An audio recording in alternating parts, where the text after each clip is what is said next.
ብዙ ጊዜ በእግዚአብሔር ቤተ መቅደስ ውስጥ ቆመን ለእውነት ካልተገዛን፣ ለፍቅር ካልተሸነፍን፣ ለይቅርታ ካልተንበረከክን እግዚአብሔር የማታምን ትውልድ እስከ መቼ ካንተ ጋር እኖራለሁ ይላል። ያኔ የመከራ ፋይላችን ይከፈታል። መድኃኔዓለም ከዚህ ይጠብቀን። ስለዚህ ክርስቲያን በየቀኑ ራሱን እየመዘነ የሚያሻሽል የሚያድግ ነው። ማደግ አለበት።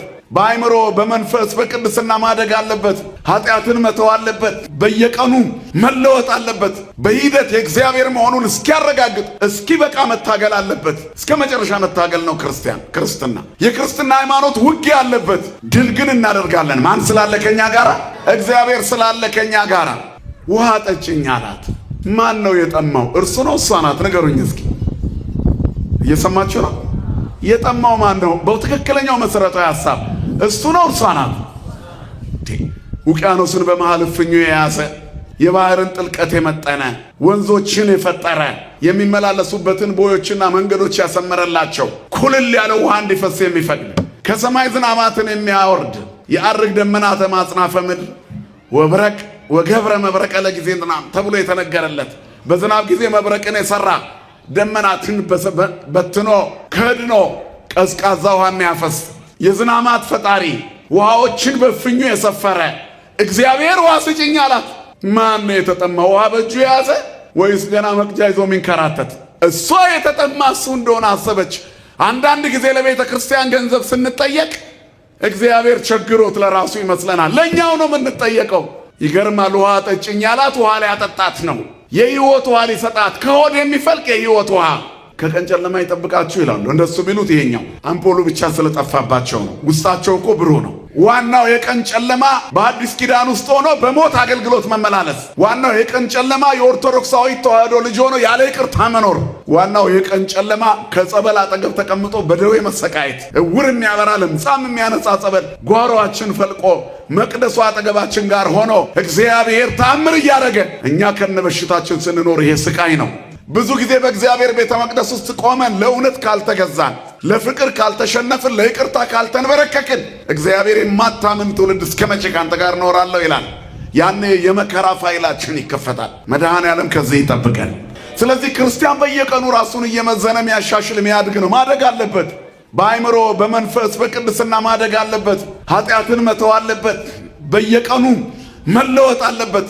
በሂደት የእግዚአብሔር መሆኑን እስኪያረጋግጥ እስኪበቃ መታገል አለበት። እስከ መጨረሻ መታገል ነው ክርስትና። የክርስትና ሃይማኖት ውጊያ አለበት። ድል ግን እናደርጋለን። ማን ስላለ ከኛ ጋራ? እግዚአብሔር ስላለ ከኛ ጋራ። እንደጎሰቆልን አንኖርም፣ እንዳጎነበስን አንቀርም። እሱ የጨፈገገውን ፊት የሚያቀናበት ቀን የሚያፈካበት ቀን ቅርብ ነው። ሰላማችንን የሚመልስበት ቀን ቅርብ ነው። ግን ከዚህ አንውጣ። የሕይወቷ ምንጭ ከሆዳችን እስኪፈልቅ ወደ ውስጣችን እንሙላ። እሳት እየዘነበባት ፈውሷን ያላቆመች፣ ካህናቶቿ እየተገደሉባት ቅዳሴ ያላስታጎለች፣ ምዕመናኖቿ መከራ እየተቀበሉ ማህሌት ያላቆመች፣ በብዙ ውስብስብ ችግር ውስጥ በዓላትን እያለፈች፣ በማህበራዊ ሚዲያ በአካልም ውጊያ በስቶባት ግን ወደፊት ቀጥ ብላ የምትቀጥል አይኗን ከሰማይ ላይ ያልነቀለች፣ ሰማይ ተከፍቶ ፈውስ ሚዘንብላት ተዋህዶ ብቻ አይደለች። ክብርና ምስጋና ለአምላካችን ለእግዚአብሔር ይሁን። ማን አለ ሌላ? በዲስኩር አይደለም በተግባር ነው። ለአልትራሳውንድና ለኤክስሬይ ያስቸገረ በሽታ በአንድ ኩባያ ጸበል የሚወጣው የት ነው? ትሞታለህ ጉበት ፈርሷል የተባለ ሰው ጸበል ጠጥቶ ሚድነው የት ነው? ኩላሊት ፌል አድርጓል የተባለ ሰው ተጠምቆ እንደ አዲስ ተለውጣል የሚል ተአምር የምንሰማው የት ነው? ሞተ የተባለ ሕፃን እምነትና ጸበል ጠብ ተደርጎለት ዳነ የሚባል ተአምር የምንሰማው የት ነው? ሐኪም ተስፋ የለሽም ብሎ የነበረ በጸበል ተጠምቄ ዳንኩ የሚል ምስክርነት የሚሰማው የት ነው? እዚህ ነው። የሕይወት ውሃ ምንጭ ከሆዱ ይፈልቃል የተባለ ይሄ ነው። ከኔ የሚጠጣ ለሌላው ይፈልቃል። ክርስቶስ የሚያበራላት በጉም ያበራላት ተዋህዶ ለሌላው ትፈልቃለች። ማን ይመስገን? ክብርና ምስጋና ለስሙ የሆነ አባቶቻችን አምላክ።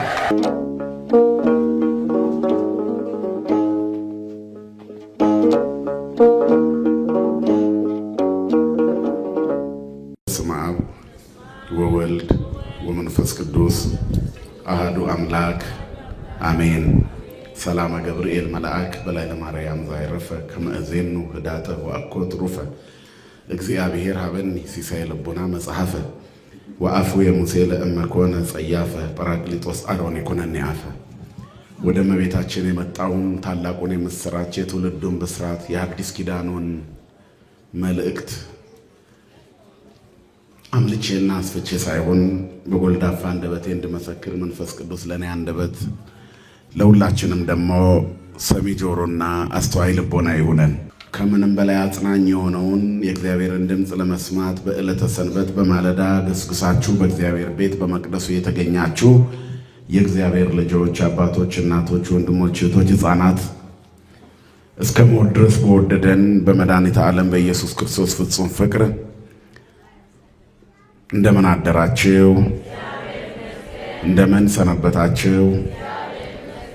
እንደምን ቆያችሁ?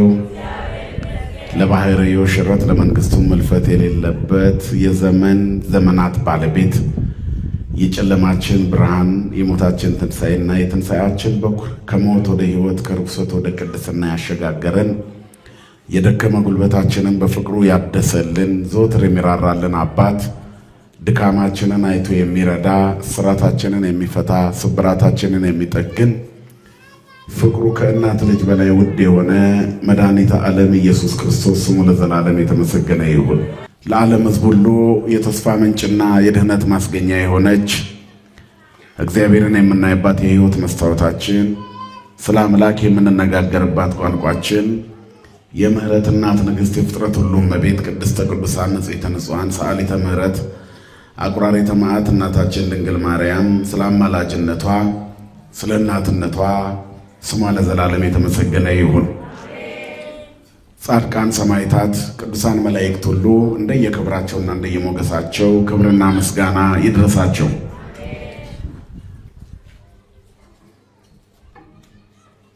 ከሆድ የሚፈልቅ የሕይወት ውሃ የዮሐንስ ወንጌል ምዕራፍ 4 ቁጥር 14 ላይ የምናገኘው ኃይለ ቃል ነው። አላ ውእቱ ማይ ዘእሁቦ አነ ይከውን ውስቴቱ ነቃማይ ዘይፈለፍል ለሕይወት ዘለዓለም። እኔ ከምሰጠው ውሃ የሚጠጣ የሕይወት ውሃ ምንጭ ከሆዱ ይፈልቃል። እኔ ከምሰጠው የሚጠጣ ለዘላለም አይጠማም። ወዘሰ ይሰቲ እማይ ዘእሁቦ አነ ኢይጸምዕ ለዓለም። እኔ ከምሰጠው ውሃ የሚጠጣ ለዘላለም አይጠማም። አላ ውእቱ ማይ ዘእሁቦ አነ ይከውን ውስቴቱ ነቃማይ ዘይፈለፍል ለሕይወት ዘለዓለም። የሕይወት የዘላለም ሕይወት የሚሆን የሕይወት ውሃ ምንጭ እንደውም ከሆዱ ይፈልቃል እንጂ ለዘላለም አይጠማም ይላል። እግዚአብሔር የሚሰጠን ውሃ፣ መድኃኒታችን የሚሰጠን ውሃ፣ ከሆድ የሚፈልቅ ውሃ፣ ከውስጥ የሚወጣ ለሌላው የሚተርፍ የሕይወት ምንጭ ከሆዱ ይፈልቃል ይላል። ክርስቲያኖች ለራሳቸው በርቶላቸው ለሌሎች የሚያበሩ ናቸው። ለራሳቸው ሞልቶላቸው ለሌሎች የሚሞሉ ናቸው። ለራሳቸው ካገኙ ለሌሎች የሚያተርፉ ናቸው። በሃይማኖት ስግብግብነት የለም። በሃይማኖት ራስ ወዳድነት የለም። በሃይማኖት እኔ ብቻ ማለት የለም። በሃይማኖት ማትረፍ አለ። በሃይማኖት ልክ ብቻ አይደለም የሚገኘው፣ መትረፍረፍ ነው የሚገኘው። የተትረፈረፈ ነው የሚገኘው። ስለዚህ አትረፍርፎ የሚያገኘው ሰው በክርስትና ውስጥ ሲኖር ነው። እናም ጌታም የተናገረው ይህንኑ ነው። ታሪኩ የዮሐንስ ወንጌል ምዕራፍ 4 ላይ የሚጀምር ይሁን እንጂ ጥንተ መነሻው ሌላ ታሪክ አለው። በመከራ ዘመን፣ በስደት ዘመን እነ ኤርምያስና እነ ባሮክ በነበሩበት የእስራኤል ዘመን ውስጥ እስራኤል ለእግዚአብሔር ባልተመቸ ሕይወት ሲኖሩ ለምርኮ ተላልፈው እንደተሰጡ ታሪክ ይነግረናል። የምርኮ ዘመናቸው 70 ዓመት ነው። በባቢሎን ምርኮ እስራኤል የተንከራተቱት እግዚአብሔር ሕዝቦቹ እምቢ ሲሉት ለአሕዛብ አሳልፎ ይሰጣል። አሕዛብ ሲሰለጥኑብን ታናናሾቻችን ከኛ በላይ ሲሆኑ ተንቀው ተጠጥቀው የሚኖሩት ለእግዚአብሔር ያልተመቹት ከእግዚአብሔር ጋር ሆነን ሲያጠቁን እግዚአብሔር ከኛ ጋር እንዳልሆነ በዚህ እናውቃለን። የእስራኤል ታሪክም ይሄ ነው። አሁን የደረሰብን ግፍና መከራ የምንኖርበት ያልተመቸ ህይወት ምድርኛን በጣም ገፍታ የተፋችበት ምክንያት እኛ ንጹሃን ስለሆነን ብቻም ሳይሆን የእግዚአብሔር ቸርነቱ ተጨምሮበት ተጠበቅን እንጂ እኛ ለእግዚአብሔር ስላልተመቸነው ነው። የክርስትናው ትክክለኝነት ፈተና የማይለየው ቢሆንም የኛ ለእግዚአብሔር አለመታዘዝ ደግሞ ፈተናውን ወደ መከራ ያሳድገዋል። ክርስቲያን ይፈተናል። ከአቅሙ በላይ ለሆነ መከራ ሲዳረግ ግን የራሱ ኃጢአት ውጤት ነው። ሰው ሁሉ ይፈተናል። የሚፈተነው ግን በአቅሙ ነው። ከአቅማችን በላይ ከሆነ መከራው ያጠፋነው ጥፋት የሰራነው በደል አለ። ምን ነው መከራው በዛብኝ ከማለት ይልቅ ምን ባጠፋ ነው ይሄን ያህል ብሎ ራስን ማየት። ነጽሩ ነፍሰክሙ ወአንጽሁ ነፍሰተክሙ። ነፍሳችሁን ተመልከቱ፣ ሰውነታችሁንም ንጹህ አድርጉ፣ ውስጣችሁን ይሁት። ክርስቲያን ሁሉ ጊዜ እኔ በእግዚአብሔር እጅ ነኝ እንዴ ብሎ የሚያስብ እኮ ነው። እግዚአብሔር ከኔ ጋራ ነው ወይ? አምላኬ ከኔ ጋራ ነው ወይ? ምንድነው ያራቀኝ? ባዶነት ለምን ይሰማኛል? ጸበል ጋር ለምን በጥርጣሬ ቆማለሁኝ? እስቲ ጸበሉን ልሞክረው የሚሉ ታማሚዎች አሉ። ሕክምናውን ሞከርኩት አቃተኝ። እስቲ ደግሞ ጸበሉን ምን ልበለው እንላለን። እንደምን አደራችሁ ምን ልበለው እንላለን። ልሞክር ይባላል፣ ግን ሃይማኖት ይባላል ወይ? የእምነት ማነስ እኮ ነው። ሃይማኖታችን ሲያንስ ልሞክር እንላለን። ሲያንስ ሲያቅትን ለሚያምን ግን ምን ይሆናል? ይቻላል። ኩሉ ይትካሃል ለዘያምን። ልጄን በጨረቃ ጋኔን እየተነሳበት ያስቸግረኛል፣ ጌታው ያድንልኝ ብሎ ወደ ጌታ መጣ። ደቀ መዛሙርት ጋር አቅርቤው ነበር፣ ሊያድኑት አልቻሉም። እስቲ ወደ እኔ አምጣው የማታምን ጠማማ ትውልድ፣ እስከ መቼ ካንተ ጋር እኖራለሁ ብሎ ደቀ መዛሙርቱን ገሰጻቸው። ከሱ ጋር እየዋሉ ጋኔን ማውጣት አቃታቸው። መቃብር ከፍቶ መግነዝ ከሚፈታው ጋር እየዋሉ ታሪክን ከሚቀይር አምላክ ጋር እያሉ ነፍስን ከስጋ ጋር መልሶ ከሚያዋህድ ጌታ ጋር እያሉ ሰይጣን የሚያሰቃየውን ሰው እንኳ ማዳን አቃታቸው። ለነሱ እኮ የቀላል ነገር መሆን ነበረበት። ስለዚህ የማታምን ጠማማ ትውልድ ብሎ እግዚአብሔር ገሰጸው። ብዙ ጊዜ በእግዚአብሔር ቤተ መቅደስ ውስጥ ቆመን ለእውነት ካልተገዛን፣ ለፍቅር ካልተሸነፍን፣ ለይቅርታ ካልተንበረከክን እግዚአብሔር የማታምን ትውልድ እስከ መቼ ካንተ ጋር እኖራለሁ ይላል። ያኔ የመከራ ፋይላችን ይከፈታል። መድኃኔዓለም ከዚህ ይጠብቀን። ስለዚህ ክርስቲያን በየቀኑ ራሱን እየመዘነ የሚያሻሽል የሚያድግ ነው። ማደግ አለበት። በአይምሮ በመንፈስ በቅድስና ማደግ አለበት። ኃጢአትን መተው አለበት። በየቀኑ መለወጥ አለበት። በሂደት የእግዚአብሔር መሆኑን እስኪያረጋግጥ እስኪበቃ መታገል አለበት። እስከ መጨረሻ መታገል ነው ክርስትና። የክርስትና ሃይማኖት ውጊያ አለበት። ድል ግን እናደርጋለን። ማን ስላለ ከኛ ጋራ? እግዚአብሔር ስላለ ከኛ ጋራ። ስለዚህ ስናገኝ ደግሞ ለሌሎች እናስተላልፋለን። የማታምን ጠማማ ትውልድ እስከ መቼ ካንተ ጋራ እሆናለሁ አለ ጌታ። ስለዚህ አለ አምጡት አለ። ልጁ ሲመጣ የባሰ አረፋ ደፈቀው። ከዛ አባቱ የአባት ነገር ጌታ ሆይ ቢቻልህ አድንልኝ አለ። ሞክር እንደማለት እኮ ነው። ደቀ መዛሙርቱ ስላልቻሉ ጌታም የማይችል መሰለው። ቢቻልህ እርዳኝ ሲለው ለምን ቢቻልህ አልክ? ለሚያምን ሁሉ ይቻላል። በሉ እስኪ ለሚያምን ሁሉ ይቻላል።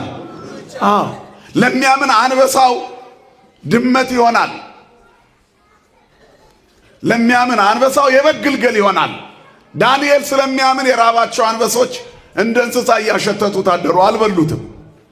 ያላመኑት ሲላኩ ተቦጫጭቀው ተበሉ፣ መሬት አልነኩም። ትንቢተ ዳንኤል ምዕራፍ 6። ለሚያምን ዮናስ በሃይማኖት ስለሆነ ምን ከእግዚአብሔር ቢያምፅ እንኳን የአሳ ሆድ የጸሎት ቤት ሆነለት። ከጥልቁ ሆኜ ጠራሁት እግዚአብሔርም ሰማኝ አለ። ምድርና ሞላዋ የእርሱ የሆነች እግዚአብሔር የአሳ ሆድ ውስጥ ያለውን ሰው ሲጸልይ ሰማው። እኛ የመከራ አዘቅት ውስጥ ሆነን አይደርስልኝም ብለን እንጠራጠራለን። የአሳ ሆድ ውስጥ ይደርሳል። ክብርና ምስጋና ለስሙ ይሁን የኛ አምላክ። ስለዚህ ለሚያምን ሁሉ ይቻላል። በሃይማኖት ወለርእሰክሙ አመክሩ ለእምሃለውክሙ በሃይማኖት ይላል ቅዱስ ጳውሎስ። በሃይማኖት ነኝ ወይ እምጸልየው፣ እማስቀድሰው፣ የምጾመው፣ የምመጸውተው፣ የምዘምረው በሃይማኖት ነው በስሜት? ራሱን ይመርምር ሰው። ነፍሳችሁን ተመልከቱ፣ ሰውነታችሁን ንጹሕ አድርጉ። ራሱን ይመርምር። በሃይማኖት ቢሆን ሰው በሃይማኖት ነው ወይ ጸሎቴ? ዝም ብሎ መድገም ነው በቃል ስለያዝኩት? አባታችን ሆይ በሰማያት የምትኖር ስምህ ይቀደስ፣ መንግሥትህ ገበያ ደርሶ የሚመለሳል አቡነ ዘበሰማያት እስከሚያልቅ? ወይስ ተመስጬ አባትነቱን እያሰብኩ ጌትነቱን፣ ፍቅሩን፣ ስጦታው እያሰብኩ እንደሚሆንልኝ እርግጠኛ ሆኜ ነው ወይ? ለሚያምን ሁሉ ይቻላል። ለሚያምን ሁሉ ይቻላል። የሚያምን አግኝቶ ያትረፈርፋል፣ ተሰጥቶት ይሞላለታል። ካላመነ ግን ለአሕዛብ ተላልፎ ይሰጣል። ሰው ቀን ሲጠምበት ያሳደገው ውሻ አውሬ ይሆንበታል፣ ይነክሰዋል። የገዛ ልጁ ጠላት ይሆንበታል። ከክፉ ቀን ማን ይጠብቀን? እግዚአብሔር ይጠብቀን። ክፉን ቀን ማን ያመጣዋል? የሰው የራሱ ክፋቱ። ኃጢአታችን እየበዛ ሲሄድ የቀን ጨለማ ይውጠናል። አንዳንዴ ማየት የተሳናችሁ ወንድሞቻችን ከቀን ጨለማ ይጠብቃችሁ ይላሉ። እንደሱ ቢሉት ይሄኛው አምፖሉ ብቻ ስለጠፋባቸው ነው። ውስጣቸው እኮ ብሩህ ነው። ዋናው የቀን ጨለማ በአዲስ ኪዳን ውስጥ ሆኖ በሞት አገልግሎት መመላለስ። ዋናው የቀን ጨለማ የኦርቶዶክሳዊ ተዋህዶ ልጅ ሆኖ ያለ ይቅርታ መኖር። ዋናው የቀን ጨለማ ከጸበል አጠገብ ተቀምጦ በደዌ መሰቃየት። እውር የሚያበራ ለምጻም የሚያነጻ ጸበል ጓሮአችን ፈልቆ መቅደሱ አጠገባችን ጋር ሆኖ እግዚአብሔር ተአምር እያደረገ እኛ ከነበሽታችን ስንኖር ይሄ ስቃይ ነው። ጌታችን እውር እያበራ ትላንት እንደተናገር ነው ለምጻም እያነሳ አይሁድ ከነውርነታቸው ይኖሩ ነበር። ጌታ ሆይ ዳሰኝ ቢሉ ይድናሉ አይድሉም? ይድናሉ። የዳሰሱት ሁሉ ምን አሉ ይላል ወንጌል? ዳኑ። ኑና የቤተ መቅደሱን መጋረጃ ዳሱ። 12 ዓመት ደም የሚፈሳት የልብሱን ጨርቅ ጫፉን ነክታ ደሟ ቀጣለላት ነው የሚለው። 12 ዓመት ደም የሚፈሳት ሴት የልብሱን ዘርፍ ነክታ ዳነች። ይሰማል አይደለ? መድኃኔዓለም ከሁላችን ጋር ይሁን። የልብሱን ዘርፍ ነክታ ዳነች። መቼ ነው ምንድነው እኛ በቤተ መቅደስ ባለው ጸበል ከደዌያችን የምንፈወሰው መቼ ነው? ከጎበጥንበት ቀና የሚያረገንን እምነት የምንቀባውና በእምነት ምንድነው መቼ ነው? ልሞክር የሚለው ከኛ ሲርቅ ነው። ጸበሉን ልሞክረው እስቲ፣ እምነቱን ልቀባባና ይሄ ቁስል አልድን አለኝ ልሞክረው። እስከ መቼ ነው የምትሞክሩት? ክርስትና ሙከራ አይደለም፣ ማድረግ ነው። ማድረግ መሆን። ስለዚህ እንድንሆን እግዚአብሔር ይፈልጋል፣ እንድናደርግ ይፈልጋል። ማድረግ ነው ክርስትና፣ መሆን ነው ክርስትና። ስለዚህ በሃይማኖት ሙከራ የለም፣ ማድረግ ነው። ለሚያምን ምን ይቻላል ብያችኋለሁ? ሁሉ ይቻላል። እንዴት ቢቻልህ ትለኛለህ? ለሚያምን እኮ ሁሉ ይቻላል። አታምንም ሲለው ምን አለው ጌታ? ጌታን ምን አለ? ያ ብልህ ሰው አምናለሁ ግን ምንን እርዳው አለ? ንገሩኝ እንጂ አለማመኔን እርዳው። መድኃኔዓለም ይርዳን ሁላችንንም። አለማመኔን እርዳው። እንዴት ያለ ጸሎት ነውና! ጌታ ሆይ አለማመኔን እርዳው። ጌታ ሆይ ደካማነቴን አበርታው።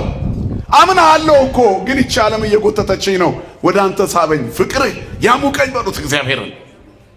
ያኔ ከሚታየው ጀርባ የማይታየውን ታያላችሁ። ከዚያ በኋላ የማይቻል የሚመስለው ነገር ሁሉ ቀላል ይሆናል። ማን ስላለ ከኛ ጋራ? ክብርና ምስጋና ለስሙ ይሁን። አባቶቻችን አምላክ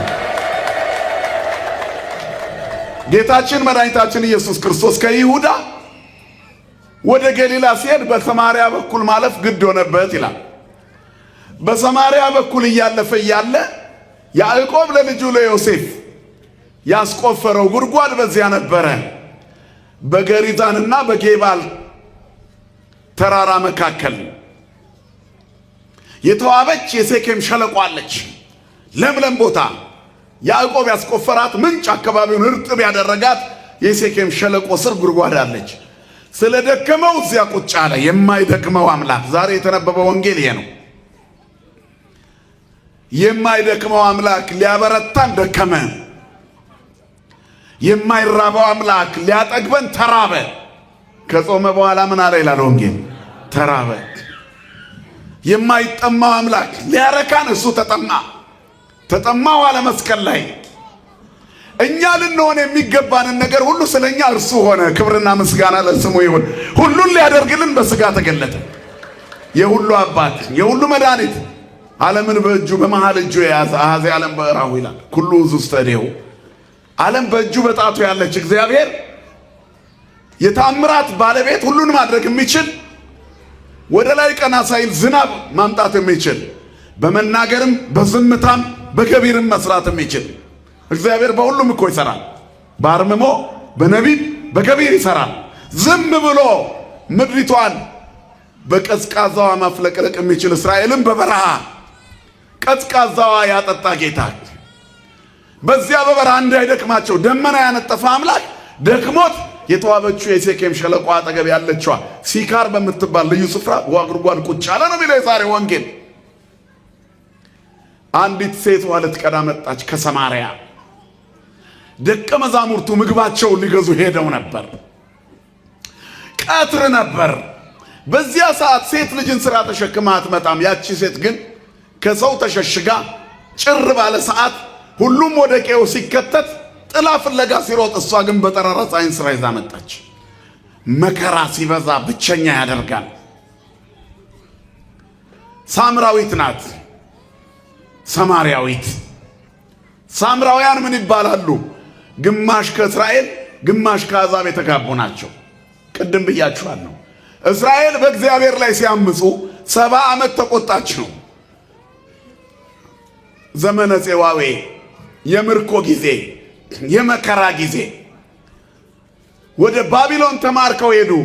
ያን ጊዜ እግዚአብሔር ለኤርምያስ ለነብዩ ነግሮት ነበር። ሕዝቡ ባለመታዘዙ ምርኮ እንደሚከናወን ተላልፈው እንደሚሰጡ። አቤሜሌክ የሚባል የዋህ ነበር። የኢየሩሳሌምን ጥፋት ካየ ይሄ ሰው ይሞታል። ስለ የዋህነቱ ምን ታስቧል? ሂድ በለስ ቀጥፈና በለው፣ እዚያ እንቅልፍ ይወስደዋል። ይሄ ዘመን እስኪያልፍ በእንቅልፍ ያሳልፋል። ያን ዘመን አለ መከራን በእንቅልፍ ላይ ያሳልፍለት አቤሜሌክን ላከው። ኢትዮጵያዊው አቤሜሌክ ወደዚያ ሄደ።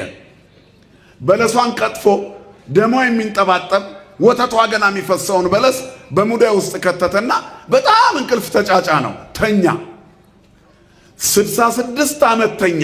ባቢሎናውያን መጥተው እስራኤልን ማርከው ንዋያተ ቅድሳቷን ዘርፈው ከተማዋ ፈራርሳ ባድማ ሆና ባዶ ሆና የእግዚአብሔር ከተማ ሕዝቡ ሁሉ ወደዚያ ነጉዷል። ጎበዝ ጎበዙ። የቀረው በየመቃብር ስፍራው ቀርቷል። ከ66 ዓመት በኋላ ሲነቃ ለሚጠት 4 ዓመት ቀረው ምርኮ ሊያበቃ። ምን ያህል ጊዜ እንደተኛ አያውቅም። ከነቃ በኋላ ወይኔ ኤርምያስ ይጣላኛል፣ አባቴ መምህሬ ይቆጣኛል ብሎ እንቅልፍ እየተጫጫነው ተነስቶ ሲሄድ አረጋዊ ሽማግሌ አግኝቷል። የእግዚአብሔር መልአክ ይላሉ አባቶቻችን በሽማግሌ አምሳል። ጌታዬ እንዴት ዋልክ? እግዚአብሔር ይመስገን። እረ ከተማዋ ጠፋችብኝ። ወዴት አለች ከተማዋ? ነቢዩ ኤርምያስስ ወዴት አለ?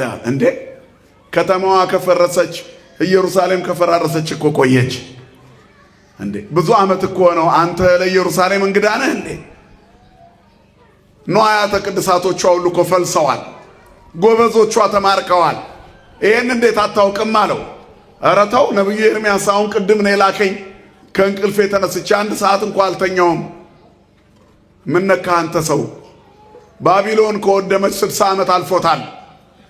ከዚያ አቤሜሌክ ኦሪት አክብር ገጸ አረጋዊ፣ አባትና እናትህን አክብር፣ ሽማግሌ አክብር ኦሪት ባትለኝ ኖሮ አለው። አሁን ሰድብ ነበር። አሁን አይደል እንደ ኤርምያስ የላከኝ? ይኸው ያስኳት በለስ ወተቷ እንኳን እየፈሰሰ ደሟ እየተንጠባጠበ ነው፣ ገና ትኩስ ናት ብሎ በለሱን ከፍቶ ሲያሳየው የአረጋዊ ሽማግሌ ተደነቀ። እግዚአብሔር የመከራን ዘመን በእንቅልፍ አሳልፎልህ ነው። እስራኤል እኮ ወድማለች ኢየሩሳሌም በኃጢአቷ ምክንያት። ይሄ 66 ዓመት ሆነው። እንግዲህ በለስ ቀጥፋ አምጥተሃል። አሁን የበለስ ወቅት ነው፣ ተመልከተው ደርቋል፣ በረሃ ነው አለው። ታዲያ ምን ይሻላል? ኤርምያስ ወዴት አለ? ኤርምያስ በባቢሎን አለ። እነ ባሮክ ግን በመካነ መቃብር ስፍራ አሉ። በዚያ ዘግተው እያለቀሱ ነው ብሎ ወስዶ አሳይቶታል። እዚያ ሆነው ሱባኤ ገብቶ ሲጸልዩ ለሚጠት የእግዚአብሔር ምሕረት ሊመጣ 4 ዓመት ቀረው። እስራኤል 70 ዓመት ነው የተቆጣቸው። የእግዚአብሔር መልአክ ከሰማይ ወርዶ ዘካርያስ 1:12 ላይ እንደጸለየ ታውቃላችሁ። አቤቱ የሰራዊት ጌታ እግዚአብሔር ሆይ ለእስራኤል መቼ ነው ምሕረት የምትሰጠው? የተቆጣውን የእስራኤልንና የኢየሩሳሌምን ከተሞች የማትምራቸው እስከ መቼ ነው? 70 ዓመት ተቆጣቸው ብሎ መልአኩ ሲለምን እናያለን። መላእክት ሁሉ ለምነዋል ለኢየሩሳሌም መመለስ። የቅዱሳን መላእክት አማላጅነት አይለየም። በመጨረሻ 4 ዓመት እንደቀረው አወቁ። ስለዚህ ለነቢዩ ኤርምያስ መልእክት ላኩለት። ንስር እንደ ሰው ተላከላቸው። ለሚጠት 4 ዓመት ቀርቶታል ብሎ ሄደና በሉ ከአሕዛብ ጋር የተጋባችሁ ተፋቱ። እግዚአብሔር ታሪካችንን ሊቀይር ነው። ምርኳችንን ሊመልስ ነው። ወደ ሀገራችን ልንሄድ ነው። ካላመኑ አሕዛብ ጋር መሄድ አይቻልም። መጽሐፍ ከማያምኑት ጋር በማይመች አካሄድ አትጠመዱ ይላል። በጋብቻም ቢሆን በበዓልም ቢሆን አንድ አይደለምና። ስለዚህ አሕዛብ የጣዖት በዓል ያከብራሉ፣ እኛ ደግሞ የእግዚአብሔርን በዓል እናከብራለን። እንዴት በአንድ ቤት እንኖራለን አብረን? ይበሉ የተጋባችሁ ተፋቱ አለ ኤርምያስ። አይ አንዴ ኖረናል፣ አንፋታም። ሀገሩን ለምደነዋል፣ አንለያይም። ምን ያደርግልናል ከዚህ በኋላ ሄደን? ደግሞስ ደግሞ ሚጠት ቢመጣ ማን ይከለክለናል በገዛ ሀገራችን ብለው እምቢ ብለዋል። ደጋጎቹ ተዘጋጅተው ጠበቁ። በፊትም በክብራቸው ያሉ እግዚአብሔርን ሲጠብቁ የነበሩ ተስፋ ያልቆረጡ አቋራጭ መንገድ እንደመጠቀም ያለ ኪሳራ የለም በዚህ ዓለም ላይ። እንዲሳካላቸው ብለው በእግዚአብሔር ታቦት ፊት ሲማጸኑ የነበሩ ሰዎች ቶሎ እንዲሳካላቸው ሲሉ ጠንቋይ ቤት ይሄዳሉ። አቋራጭ መንገድ ማለት ይሄ ነው። ከዚያ ከጸሎታቸውም ከሃይማኖታቸውም ሳይሆኑ ይቀራሉ። መንገድ ላይ ከመቅረት እግዚአብሔር ይሰውረን። ምንም ይሁን ምንም እግዚአብሔርን ጠብቁት። መጽሐፍ የሚለው በለሱን የጠበቀ ፍሬውን ይበላል፣ ጌታውን የሚጠባበቅ ይከብራል ይላል። በለሱን የጠበቀ ፍሬውን ይበላል።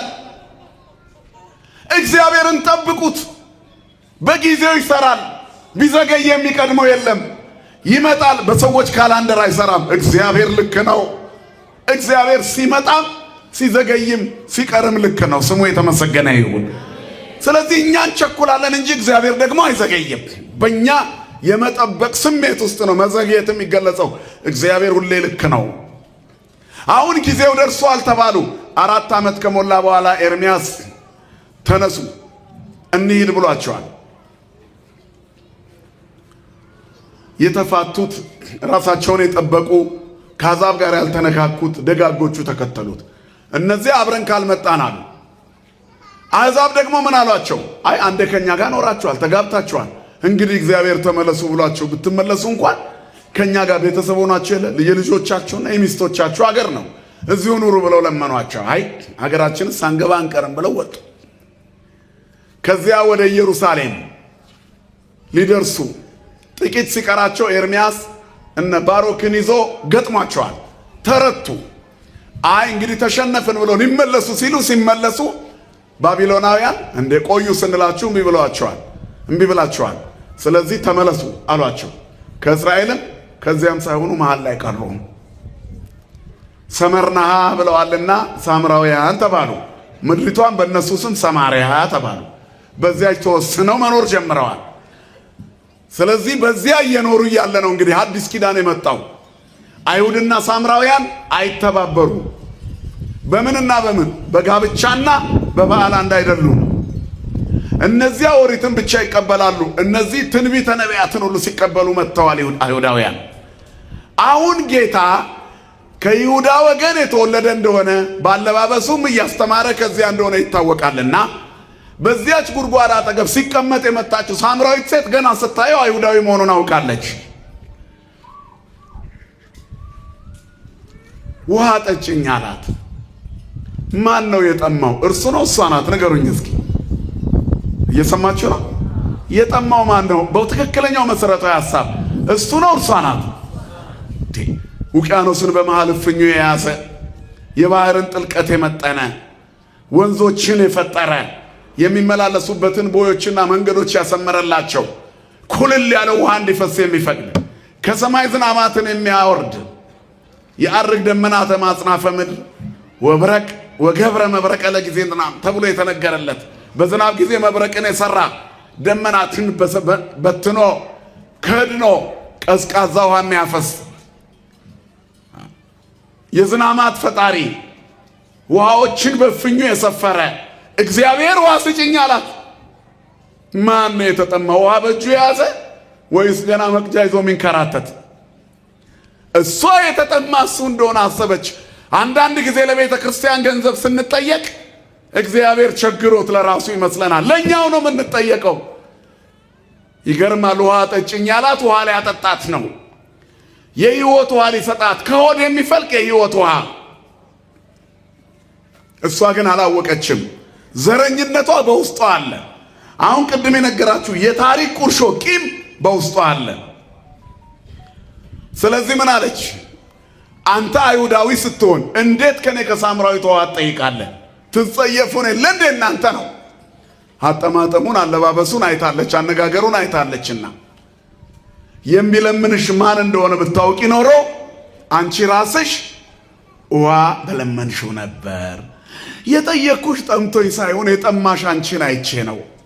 በጠራራ ፀሐይን ስራ ያሸከመሽ ሐሩሩ ቃጠሎውን ታግሰሽ የመጣሽው የሰው ምላስ እየገረፈሽ የምትኖሪ ምስኪን እንደሆንሽ አይቼ ነው እያለ እኮ ነው ጌታ። ሊሰጥህ ይለምንሃል እግዚአብሔር። አሁን በዚህ ጉባኤ ተለምነሽ መጥተሻል። ታላቅ መንፈሳዊ ጉባኤ አለ። መምህራን ይመጣሉ፣ መዝሙር ይዘጋጃል። ካህናቱ ዳሱን ሲጥሉ፣ ሲያዘጋጁ፣ ድንኳን ሲተክሉ፣ ሲያርከፈክፉ፣ መሬቱ ቄጠማ ሲጎዘጉዙ፣ ሲዘጋጁ፣ ሰንበት ተማሪዎቹ መዝሙር ሲያጠኑ፣ ለዚህ ጉባኤ ይሄ ሁሉ ድግስ ለማን ነው? ለእግዚአብሔር ነው ወይስ ለኛ ነው? ንገሩኝ እስቲ። ለኛ እኮ ነው። እንድንጸድቅ የእግዚአብሔርን መንግስት እንድንወርስ የሕይወት ውሃ ምንጭ ከሆዳችን እንዲፈልቅ ደርቀን እንዳንቀር እንድንለመልም ባዶ እንዳንሆን እንድንሞላ እግዚአብሔር ሊሰጠን ይለም። ምን አይነት አምላክ ነው ያለን? ሊሰጥህ የሚለምንህ አምላክ፣ ሊያለብስህ የሚለምንህ አምላክ፣ ሊያጎርስህ የሚለምንህ አምላክ። ውሃ ጠጭኝ አላት። ተቃጥላለችና ደርቃለችና። አሁን ሙዳይ ምጽዋት በማዕከላችሁ ሲዞር እግዚአብሔር ቸግሮት አይደለም፣ ደርቀሃልና በመስጠት ለምልም ሊልህ እኮ ነው። ውሂብ እስተምረኪብ ነው፣ መስጠት ከማግኘት ነው። መባ የምትጠየቁት እግዚአብሔር አጥቶ ነው። ሁሉ በእጁ የሆነ እግዚአብሔር ሰማይን ያለ ምሰሶ መሬትን ያለ ካስማ የዘረጋ በታተመ የብር ነው ታብቶ የማይለካ በሚፈርስ ፎቅና በሚከስር ኢንቨስትመንት ሀብቱ የማይለካ አበድሩኝ የማይል ባለጠጋ በባህሪው ሁሉ የእርሱ የሆነ ክብርና ምስጋና ለስሙ ይሁን። አባቶቻችን አምላክ ሁሉ ያለው አምላክ ውሃ ጠጭኝ አላት። ከዚያ በኋላ አንተ አይሁዳዊ ነህ፣ እንዴት ከአንዲት ሳምራዊት ሴት ውሃ ትጠይቃለህ አለችው። የሚለምንሽ ማን መሆኑን ብታውቂ ኖሮ አንቺ ራስሽ በለመንሽው ነበር አላት። መቅጃ የለህ፣ ከየት አምጥተህ ነው አንተ የምትለመነው ውሃ? ደግሞስ አንተ ከአባታችን ከያዕቆብ ትበልጣለህ እንዴ?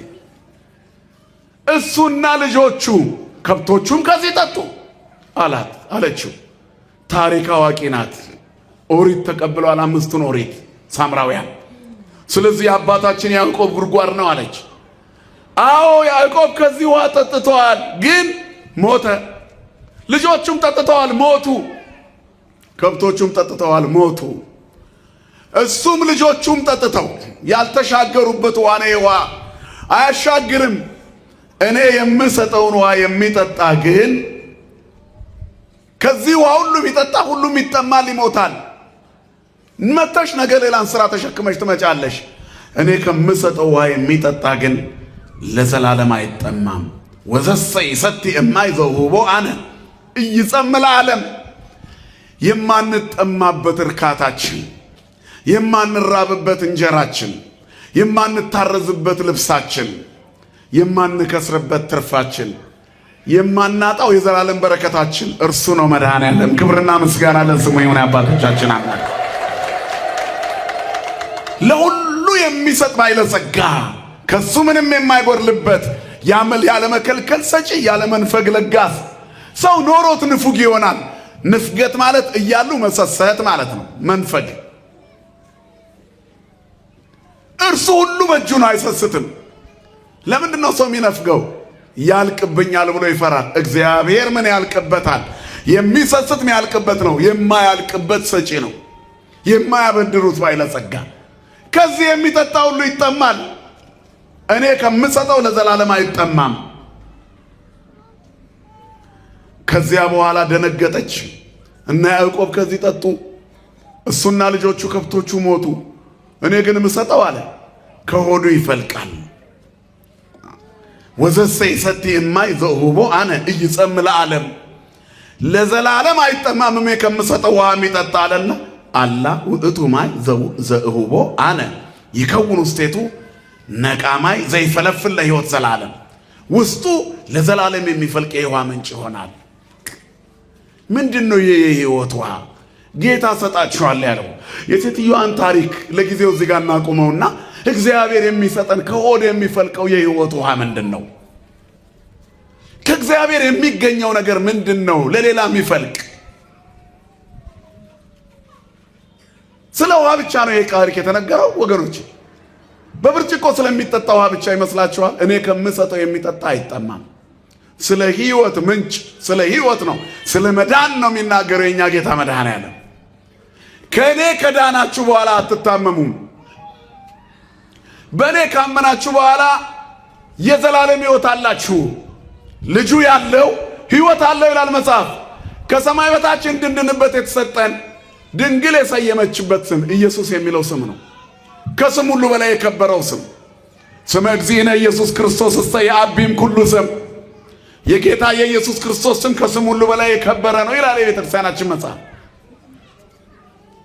ሰማይ ወምድር ይጸና ዘእንበለ ስመ እግዚእነ ኢየሱስ ክርስቶስ፣ ሰማይና ምድር ያለ ክርስቶስ ኢየሱስ አልጸናም። ክርስቶስን ለመስበክ ምንም ሌላ ቦታ አትሄዱ።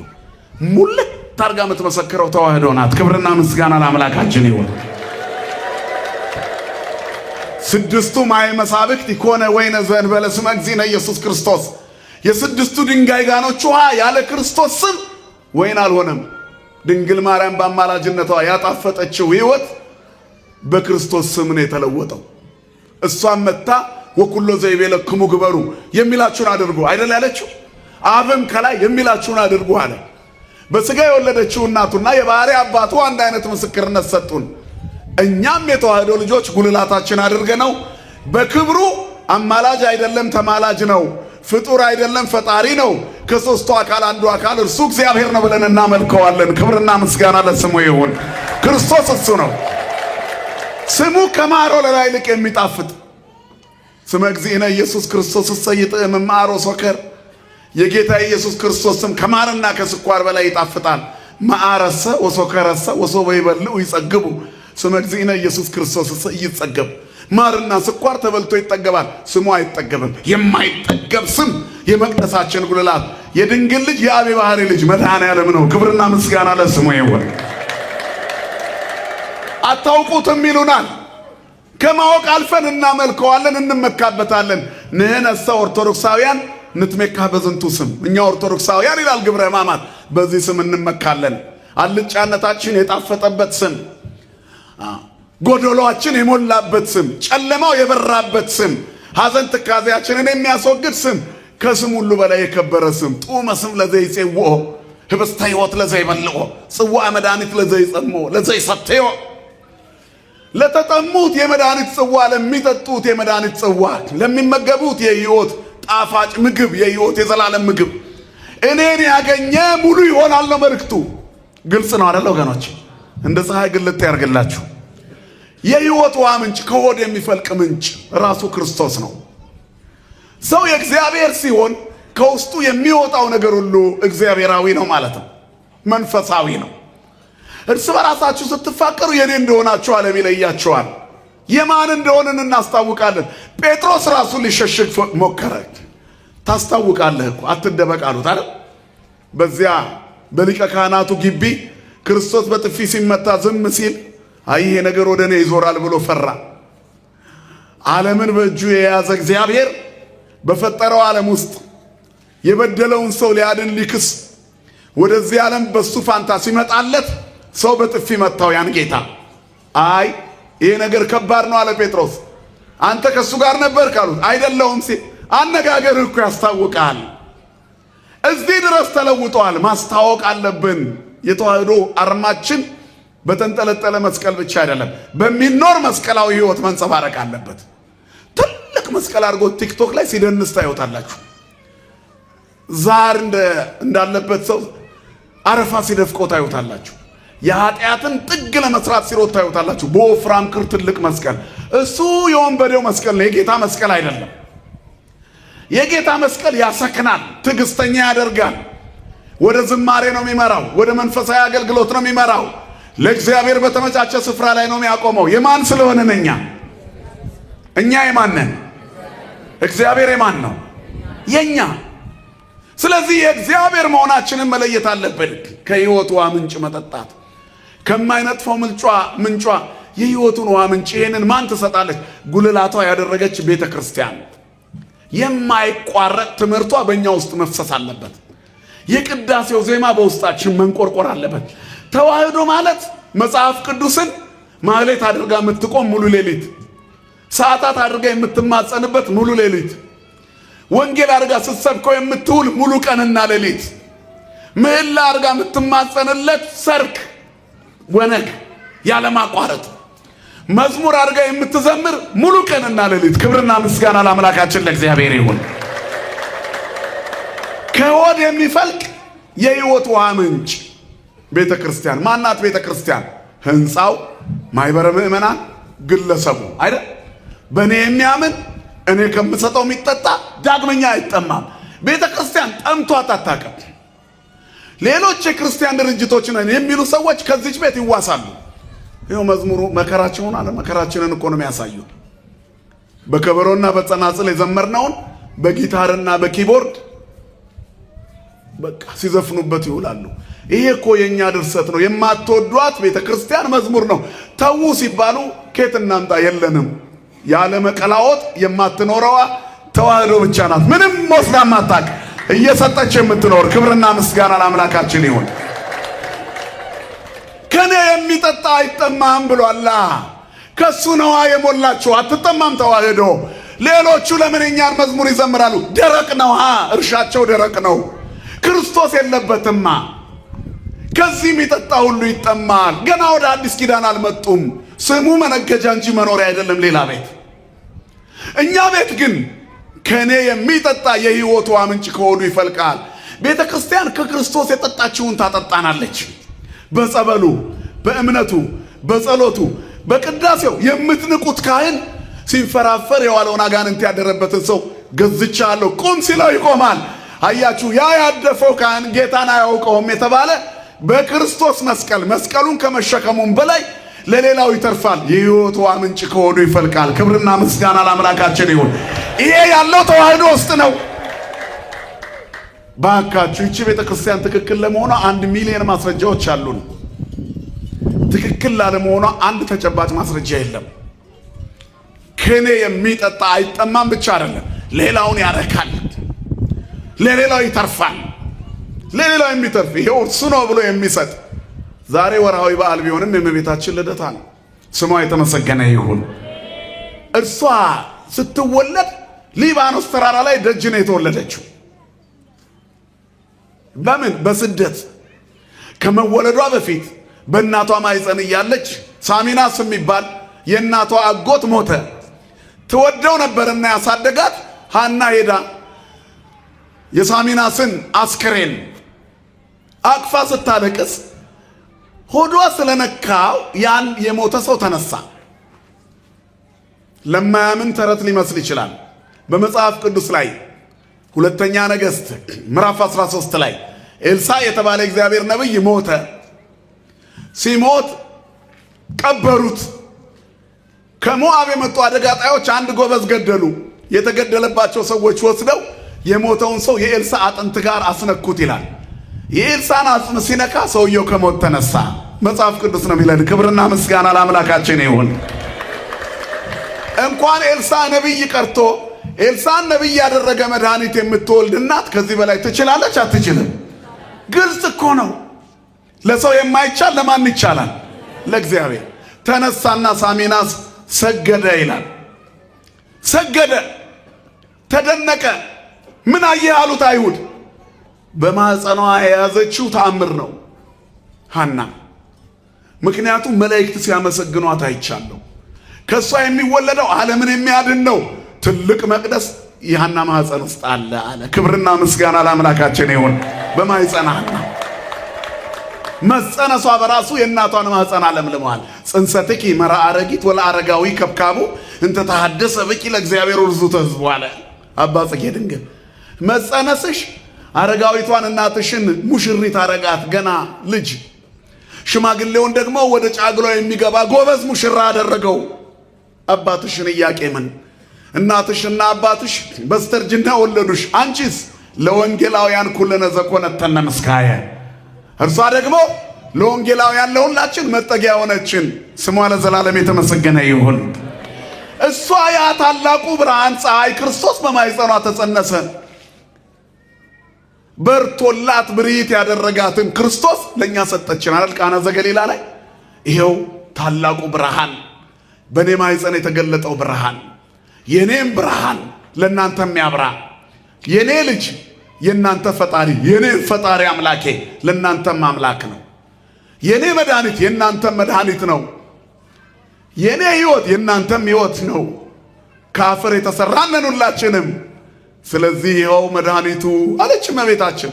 ይኸውና መድኃኒቱ፣ ሰርግ ቤቱን በወይን የሚሞላው መድኃኒቱ ይኸውና፣ የጨፈገገውን ፊት የሚያፈካ መድኃኒቱ ይኸውና። የመድኃኒቱ እናት ይዛው መጣች መድኃኒቱን ሰርግ ቤት። ስሟ ለዘላለም የተመሰገነ ይሁን። ክርስቲያን ለሌላው ተርፎ የሚሰጥ ነው ምንላችሁ ለዚህ ነው። ገና እኮ እንደ ጸነሰች መልአክ ከነገራት በኋላ ኤልሳቤጥ በስተርጅና ነፍሰ ጡር ነች ስትባል እመቤታችን የሰማችሁ ተአምር ተሰምቶ ማይታወቅ ነው። የፍቅር እናት ፍቅር ስለሆነች ወደ ኤልሳቤጥ ገሰገሰች። አይነ ከርም ወደሚባል ቦታ ወተንስአት ማርያም ፍጡነ ወሆረት ደወለ አይነ ከርም። ወዲያው መልአኩ ከሷ ሲለይ ፈጥና ተነሳችና በስተርጅና እርግዝና የተጫጫናት ዘመዷ ኤልሳቤጥ ዘንድ ሄደች። እንደደረሰች እንዴት ነሽ አለቻት። ሰላም ላንቺውን እንዴት ነሽ ብትላት የእመቤታችን የሰላምታ ድምፅ ገና ሲሰማ በኤልሳቤጥ ማህፀን ያለው ዮሐንስ ዘለለ። ድምጿ ጽንስ የሚያዘልል እናት ናት ድንግል ማርያም። ስሟ ለዘላለም የተመሰገነ ይሁን። የመድኃኒቱ እናት እኮ ናት። ስለዚህ በማህፀኗ ያለው መድኃኒት ይዛ ወደ ኤልሳቤጥ ሄደች። ምጥ እንዳይጸናብሽ ይሄው መድኃኒቱ አለቻታ። እኛስ ጓዳችን ባዶ እንዳይሆን ክርስቶስን ይሄው መድኃኒቱ ወኩሎ ዘይቤለክሙ ግበሩ። ትልቁ መልእክት እኮ ይሄ ነው። የተሰጠንን እንስጥ፣ በረከታችንን እናካፍል፣ ያኔ ለሁሉ ይተርፋል። ይህቺ ሴት ሲገባት እንዳልጠማ አለች። የሕይወት ውሃ እንድጠጣ ዳግመኛ ወደዚህ እንዳልመጣ የሕይወት ውሃ ስጠኝ አለችው ጌታን። ሂጂ ባልሽን ጥሪ አላት። አሁን ታሪክ ተጀመረ። በጠራራ ፀሐይ ሥራ ያሸከማት ብቸኛ ምስጢሯ እሷ ጋር ነው። ባል የለኝም አለች። ባል የለኝም ማለት እውነትሽን ነው። አሁን ያገባሽውን እንደ ባል አትቆጥሪውም፣ ሰው ጋር አስቀምጠሽዋል። አስማንዲዮስ የተባለ ጋኔን በአፈ ማኅፀኗ በጭኗ መካከል አድሮ ከሰው ጋር በጋብቻ እንዳትኖር ያውካት ነበረ። ልክ ሳራ ወለተ ራጉኤልን መጽሐፈ ጦቢት ላይ ጳጉሜ ያከበር ነው በዓል ላይ እንዳለው አይነት የጫጉላ ቤት ኦታ ጩኸት ብቻ ነበር የሚሰማው። በዚህ አይነት መከራ ውስጥ በሕይወቷ ላይ የመከራ ዶፍ ዘንቦባት ተጨማዳ ገና በልጅነቷ የምትኖር ምስኪን ሴት ናት። ጎልማሳነቷን እንደ ንስር ሊያድስ እንደገና አዲስ ሊያደርጋት ክርስቶስ ከፊት ቆሞ ጠበቃት። መከራ ያጎሰቆለን፣ ሐዘን አረፋ ያስደፈቀን፣ ማጣትና ችግር የመኖር ስጋት ጎንበስ ያደረገን ያጎበጠን ሰዎች ካለን መድኃኒቱን ስናገኘው ቀና እንላለን። እግዚአብሔር ቀና ያደርገን ሁላችንንም። ቀና የሚያደርግ አምላክ የባርነት ቀንበር የሚያነሳ እርሱ ነው። የባርነታችሁን ቀንበር ከእናንተ ላይ ያነሳለሁ፣ ቀና ብላችሁ እንድትሄዱ አደርጋችኋለሁ። እግዚአብሔር ነው የሚያቀናው። እግዚአብሔር ያቀናው አይጎብጥም። እግዚአብሔር ከፍ ያደረገው አያንስም። እግዚአብሔር አይኑን ከፍ ያደረገለት አይጎብጥም፣ ጎንበስ አይልም። አንገቱ የደፋ ቀና ይላል። ማንን ሲያገኝ? እግዚአብሔርን ሲያገኝ። አሁን ክርስቶስን አግኝታለች። ብዙ ነገረ መለኮታዊ ምስጢሮችን ያብራራላት ጀመር። ባል የለኝም ማለት እውነትሽን ነው። አሁን ግን ከአንቺ ጋር ያለው እንደ ባል አይደለም። 5 ባሎች ነበሩሽና 5 ባሎች ሞተውባታል። 6ኛውን ፈርታ አስቀመጠችው እንዳይባክንባት እንደ ገንዘብ። እጄ ገንዘብ ያጠፋል ያዝልኝ ብላችሁ ታማኝ ሱቅ ወይም ጎረቤት ጋር ታስቀምጡት የለ የኔ እጅ አይዝም ብላችሁ እንደ ገንዘብ ባሏን ትዳሯን ፈትናት፣ ነፍሰ ገዳይ ናት፣ ገፊ ናት። አሽሙሩን አልቻለችውም። ስለዚህ ሰው ሳያያት በጠራራ ፀሐይ ስራ ይዛ መጣች። መኖር ነዋ። ይህም መኖር ከተባለ እግዚአብሔር በማህበራዊ ኑሮ መካከል ብቸኛ ያደረገችውን አውራ ሊያደርጋት ከፊቷ ቀደመላት። መድኃኔዓለም ታሪክ ይቀይራል። እንደ ጎሰቆልን አንኖርም፣ እንዳጎነበስን አንቀርም። እሱ የጨፈገገውን ፊት የሚያቀናበት ቀን፣ የሚያፈካበት ቀን ቅርብ ነው። ሰላማችንን የሚመልስበት ቀን ቅርብ ነው። ግን ከዚህ አንውጣ። የሕይወቷ ምንጭ ከሆዳችን እስኪፈልቅ ወደ ውስጣችን እንምራ።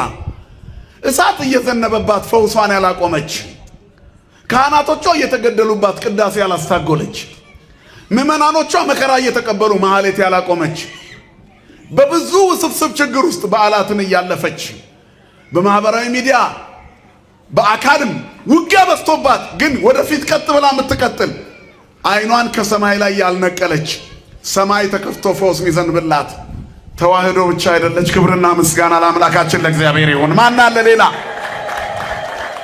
በዲስኩር አይደለም በተግባር ነው። ለአልትራሳውንድና ለኤክስሬይ ያስቸገረ በሽታ በአንድ ኩባያ ጸበል የሚወጣው የት ነው? ትሞት አለጉበት ፈርሷል የተባለ ሰው ጸበል ጠጥቶ ሚድነው የት ነው? ኩላሊት ፌል አድርጓል የተባለ ሰው ተጠምቆ እንደ አዲስ ተለውጣል የሚል ተአምር የምንሰማው የት ነው? ሞተ የተባለ ሕፃን እምነትና ጸበል ጠብ ተደርጎለት ዳነ የሚባል ተአምር የምንሰማው የት ነው? ሐኪም ተስፋ የለሽም ብሎ የነበረ በጸበል ተጠምቄ ዳንኩ የሚል ምስክርነት የሚሰማው የት ነው? እዚህ ነው። የሕይወት ውሃ ምንጭ ከሆዱ ይፈልቃል የተባለ ይሄ ነው።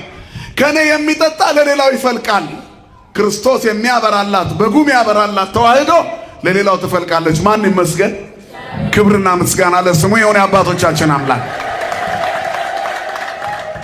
ኑ በሏቸው ሌሎችን የእግዚአብሔርን ተአምር ታዩ ዘንድ። እንደውም እግዚአብሔር በየዋህነት ለሚመጡት ቅርብ ነው። ቅሩብ እግዚአብሔር ለየዋሃነ ልብ፣ ለየዋሆች ቅርብ ነው።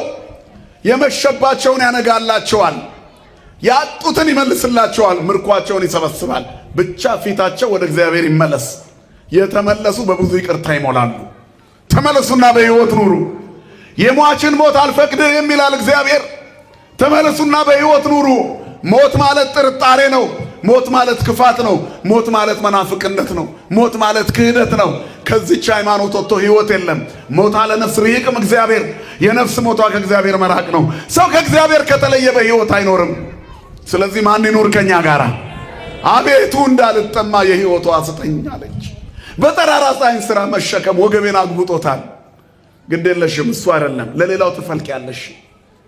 ሚስጥሯን ሲነግራት አንዳንድ ነገር መለኮታዊ ምስጢሮች አወሩ። ሰዓቴን ስለጨረስኩ ነው።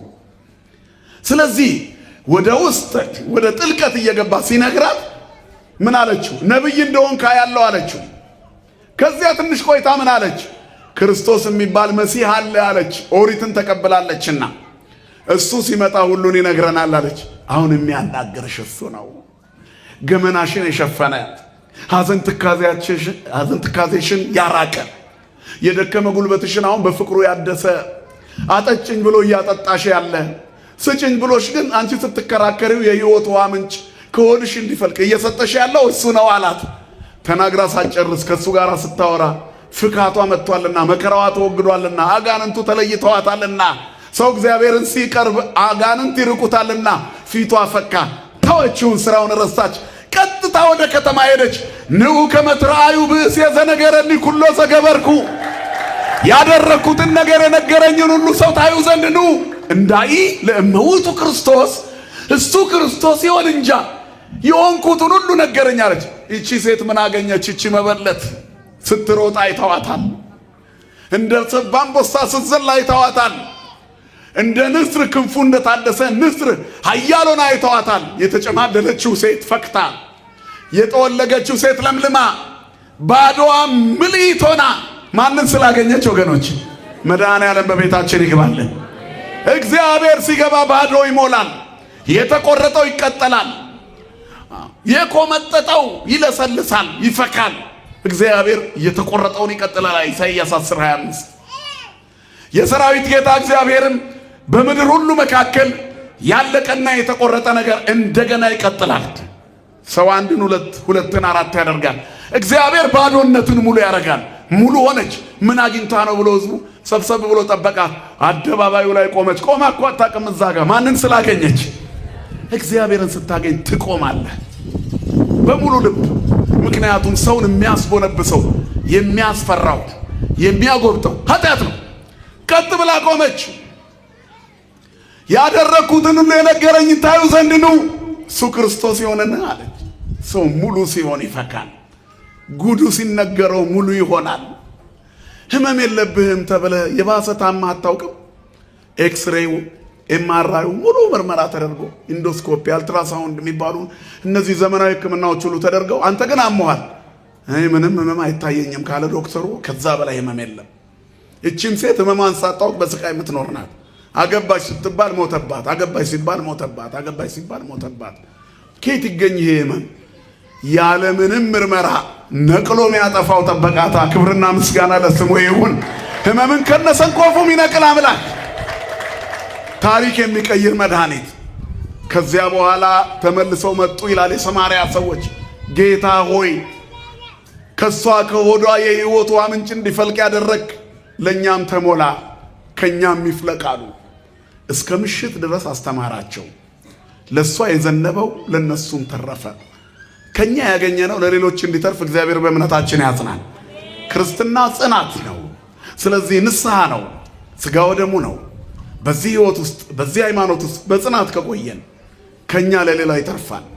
እንዲተርፍልን አምላካችን እግዚአብሔር በረከት ይሁነን። በሰማነው ቃል ይባርከን። ይቆየነው። ስብሐት ለእግዚአብሔር።